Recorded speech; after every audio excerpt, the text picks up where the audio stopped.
Hey there, how are you? I am Clarence and today we'll talk about the best Nintendo Switch games that are on sale right now. We will be covering the UK, Europe, US, Australia, and Canada eShop. But first and foremost, thank you for taking the time to watch this video. If you want to see more of this series, please leave a like, remember to subscribe to the channel, and ring the bell to receive future notifications. Likes and subscriptions help keep the channel alive.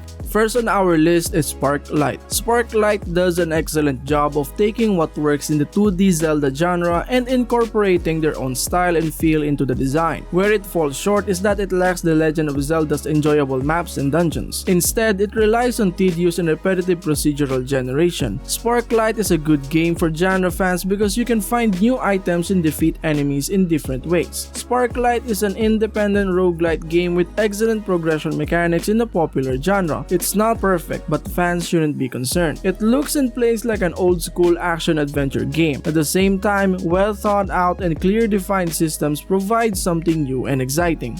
Next on our list is Subsurface Circular. I don't mind the short length or lack of replayability because I'd rather get a concentrated dose of great storytelling than do endless tasks and quests over and over. All I want to hear or read is a great story, or at very least a good sequel to Thomas Who's Alone. Subsurface Circular is good at both. A fantastic storytelling and character-driven game that could usher in a new era of short games. A must-see that will set the standard for stories for years to come. Subsurface Circular is an excellent title to ponder during the 2 hours it takes to tell its story. It has a fast-paced plot that is written in a snappy manner, as well as a nice appearance. This is a fantastic Switch game, and I hope to see more Bithal stories in the future. FLASHBACK. FLASHBACK on Switch is the definitive version of a fantastic science fiction platform, puzzle-solving shooting game that has already established itself as a 16-bit classic. If you were too young to play it when it first came out, this package will provide you with the best way to play it on modern hardware. FLASHBACK has retained all of the elements that made it enjoyable to play all those years ago. FLASHBACK remains a classic, and returning players will appreciate how little has changed. This helps to preserve what drew people to the game in the first place, rather than making it look more modern. Players unfamiliar with the classic single-screen style of gameplay may find the controls and lack of real-time assistance frustrating at first. Continue on playing and learn why FLASHBACK was more than just a pretty picture show. This game is an excellent addition to the Switch's overall library. FLASHBACK was one of the best games of the 1990s, and the best and most complete version of Paul Cossette's game is still a lot of fun to play.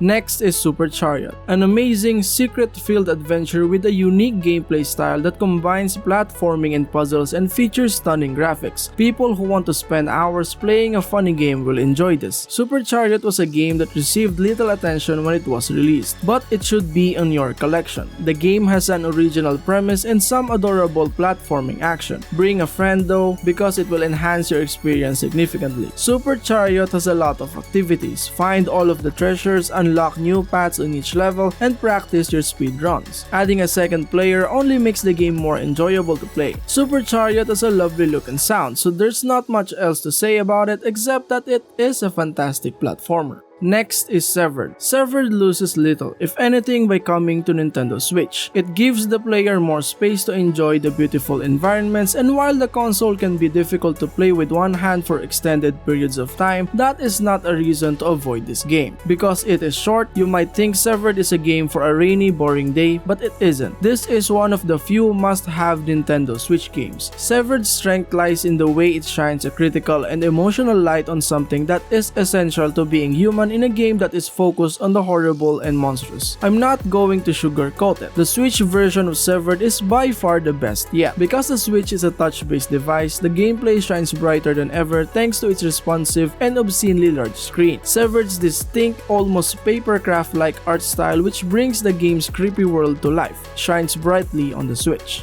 A Hat in Time. This game is still amazing despite the stuttering low-resolution textures and downgraded 3D models. The game was more difficult to look at when I first started playing, but as I progressed and got back into the platforming flow, I stopped caring about how it looked. Even though the bugs are still annoying, it's a testament to how good A Hat in Time is that I enjoyed it even when it was broken. A Hat in Time is a refreshing take on a classic 3D platformer. One of the most intriguing and entertaining games available has tight simple controls and variety of creative levels. Despite issues with performance and the camera, I couldn't help but smile while playing this. A Hat in Time will appeal to fans of Super Mario 64 and Banjo-Kazooie. A Hat in Time reintroduces a type of game that Nintendo fans long for. Despite its outdated controls, the game is one of the best examples of what a modern 3D platformer should be like. Next is Nobody Saves the World. Nobody Saves the World is another great game from Drinkbox Studios, and I'm a big fan of their games. It features imaginative class-based gameplay and spooky fun animated art that runs smoothly on the Nintendo Switch. Despite the fact that Nobody Saves the World is repetitive, the lows are never as bad as the highs of completing quests, improving skills, and creating a new class combination. The map isn't too big, and the story isn't too long, so even if it gets boring after a while, it's not as bad as it could have been. Even after Nobody rolled credits, it was still enjoyable to level up and defeat waves of enemies. Nobody Saves the World is a charming action role-playing game with beautiful art, simple gameplay, and a variety of ways to deal with its dungeons. The game's mechanics are simple enough for any player to grasp, but that doesn't mean it doesn't get difficult. Nobody Saves the World is a fun and ambitious gem that is more than just an indie game and fits well on any Nintendo Switch.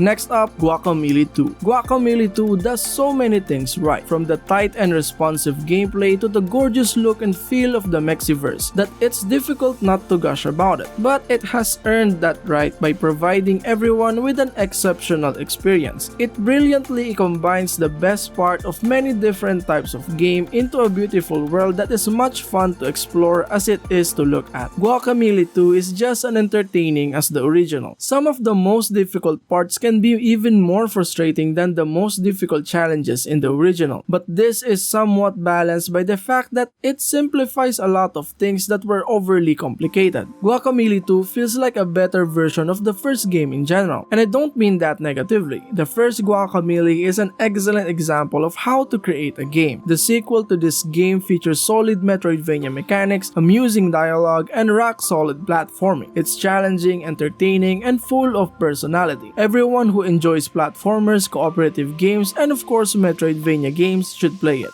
Slay the Spire. Slay the Spire is a Switch-optimized roguelike card battler. It's a beautifully balanced game that has been in early access on PC for a long time and is now ready for Nintendo system. Its intense battles, amusing random encounters, and selection of 3 impressive different player characters make every attempt to reach the top tense and completely engrossing. With more roguelikes and card-based strategy games being added to the Eshop on a regular basis, new games must constantly find new ways to stand out. Slay the Spire is successful in this way because it lacks a traditional story or plot and instead allows the player to become completely immersed in strategic thinking. It's not the most visually appealing or flashy roguelike out there, but it has my attention. Despite the fact that mods aren't supported on the Switch version of Slay the Spire is pure bliss. It's dangerously addictive roguelike card game unlike anything else on Nintendo's console. Next is Wandersong. Wandersong has everything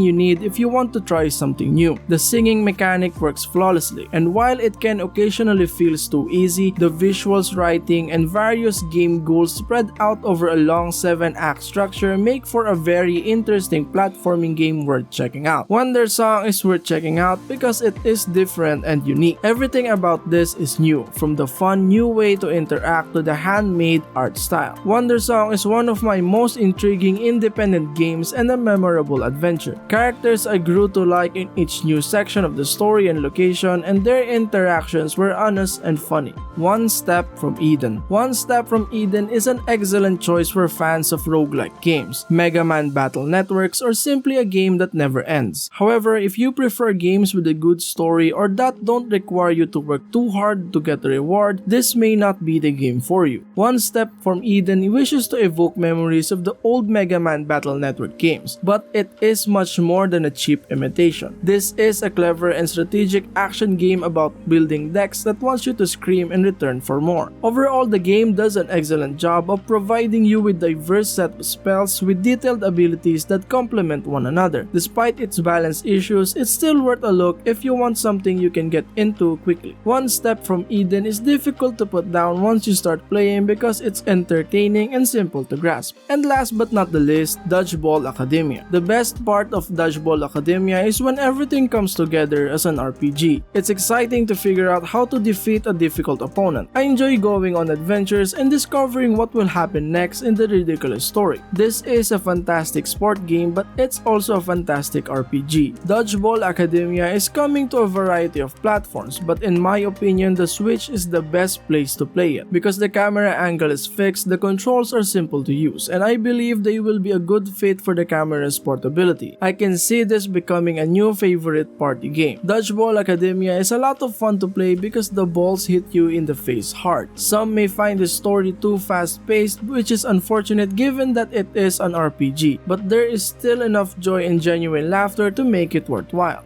Here are some games that are on sale right now that you might want to check out. There might be something you want here.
That's all guys, I hope this video was helpful in deciding which game to play, and thank you for checking out the list. Please remember to subscribe and we'll see you at the next one.